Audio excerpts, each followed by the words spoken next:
안녕하십니까. 2019년 12월 19일 목요일입니다. 오늘 말씀은 에베소서 4장 7절에서 16절까지의 말씀입니다. 제가 읽겠습니다. 우리 각 사람에게 그리스도의 선물의 분량대로 은혜를 주셨나니 그러므로 이르기를 그가 위로 올라가실 때에 사로잡혔던 자들을 사로잡으시고 사람들에게 선물을 주셨다 하였도다. 올라가셨다 하였은즉 땅 아래 낮은 곳으로 내리셨던 것이 아니면 무엇이냐. 내리셨던 그가 곧 모든 하늘 위에 오르신 자니 이는 만물을 충만하게 하려 하심이라. 그가 어떤 사람은 사도로, 어떤 사람은 선지자로, 어떤 사람은 복음 전하는 자로, 어떤 사람은 목사와 교사로 삼으셨으니 이는 성도를 온전하게 하여 봉사의 일을 하며 그리스도의 몸을 세우려 하심이라. 우리가 다 하나님의 아들을 믿는 것과 아는 일에 하나가 되어 온전한 사람을 이루어 그리스도의 장성한 분량이 충만한 데까지 이르리니 이는 우리가 이제부터 어린아이가 되지 아니하며 사람의 속임수와 간사한 유혹에 빠져 온갖 유혹의 풍조에 밀려 요동하지 않게 하려 함이라. 오직 사랑 안에서 참되는 것을 하며 범사에 그에게까지 자랄지라. 그는 머리니 곧 그리스도라. 그에게서 온 몸이 각 마디를 통하여 도움을 받음으로 연결되고 결합되어 각 지체의 분량대로 역사하여 그 몸을 자라게 하여 사랑 안에서 스스로 세우느니라. 아멘. 예수님은 성도들에게 은혜를 주십니다. 은혜를 주실 때에 기준이 있는데 성도들의 믿음의 분량대로 은혜를 주십니다.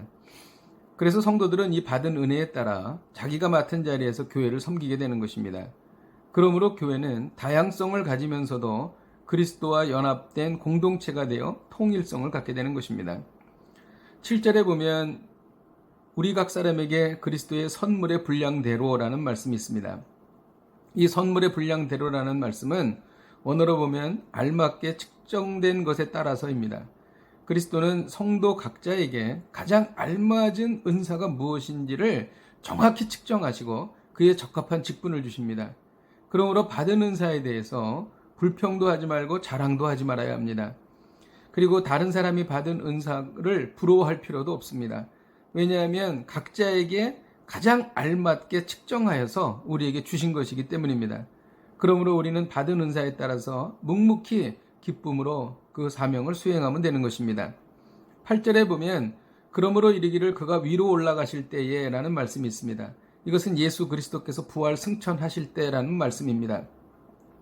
바로 이때에 사로잡혔던 자를 사로잡으시고 라고 말씀하시는데 이는 하나님을 대적하는 자로 사단이나 사단의 영향력을 의미하는 것입니다. 그리고 올라가실 때에 사람들에게 선물을 주셨습니다. 그것은 은혜입니다. 9절에 보면 올라가셨다 하였은즉 땅 아래 낮은 곳으로 내리셨던 것이 아니면 무엇이냐. 예수님께서 이 땅에 오셨다가 하늘로 올라가셨습니다. 그것은 예수님께서 하늘에서 내려오셨다는 것을 말합니다. 그러므로 하나님께서 성육신하여서 이 땅에 오셨다는 것을 올라가셨다는 것을 통해서 우리는 또 확증할 수 있는 것입니다. 10절에 보면 만물을 충만하게 하려 하심이라는 말씀이 있습니다. 이 말씀은 그리스도의 임재가 가득함으로써 그리스도께서 만물을 통치하시는 것을 말하는 것이죠.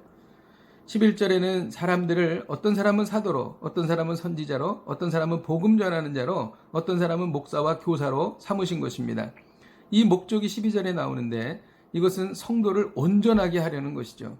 하나님께서 우리에게 은사를 주십니다. 그것은 우리를 더 온전하게 하시려는 것입니다. 또 봉사의 일을 하게 하신다고 말씀하십니다.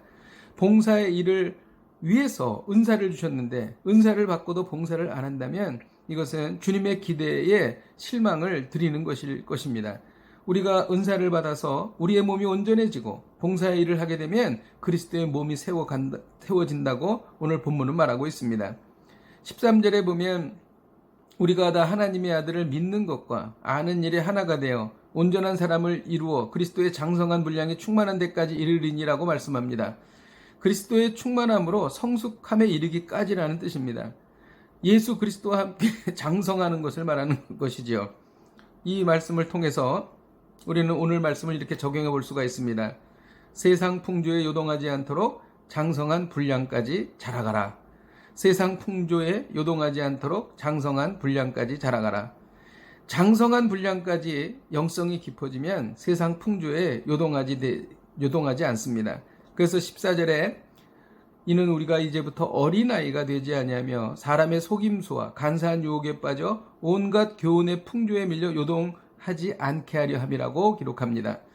우리가 믿음이 장성하면 어릴 때에 사단의 속임수에 넘어갔으나 넘어가지 않게 됩니다. 또 믿음이 연약할 때에 간사한 유혹에 빠졌으나 그 간사한 유혹에 빠지지 않게 된다는 것이지요. 그러면 이 장성한 분량까지 어떻게 자라갈 수 있는가? 또 이 장성한 분량까지 자라간 것을 어떻게 우리가 볼 수 있는가? 이것에 대해서 15절에 기록합니다. 오직 사랑 안에서 참된 것을 하여 범사에 그에게까지 자랄지라. 사랑 안에서 그에게까지 자라가라는 것이죠. 그러니까 그리스도의 장성한 분량까지 자라가는 방법은 사랑하는 것이라는 겁니다. 우리가 얼마나 사랑할 수 있는가, 그것이 바로 우리가 얼마나 성숙했는가를 보여주는 것이죠. 그렇다 그러면 어떻게 사랑해야 하는가, 누구를 사랑해야 하는가를 생각해 봐야 합니다. 먼저 사랑할 수 있는 사람을 사랑해야 합니다. 자신을 사랑해야 하고 또 가족을 깊이 사랑해야 합니다.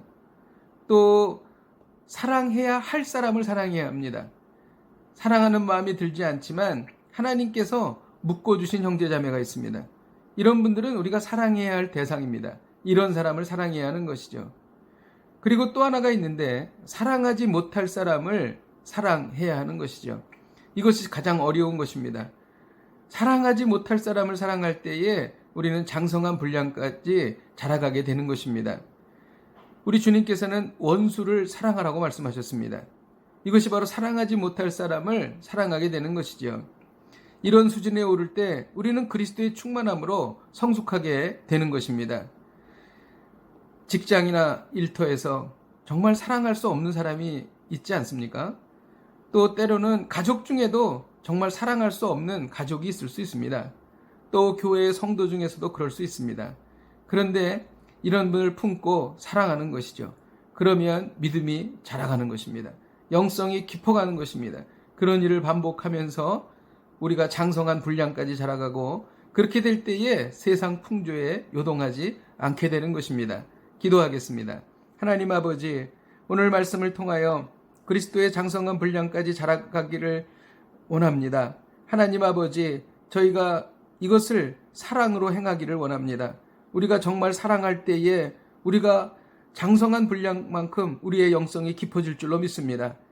정말 우리가 사랑하는 사람을 사랑하고 사랑해야 할 사람을 사랑하고 그리고 더 나아가서 사랑할 수 없는 사람까지 사랑할 수 있는 저희들이 될 수 있도록 인도하여 주시옵소서. 예수님의 이름으로 기도하였습니다.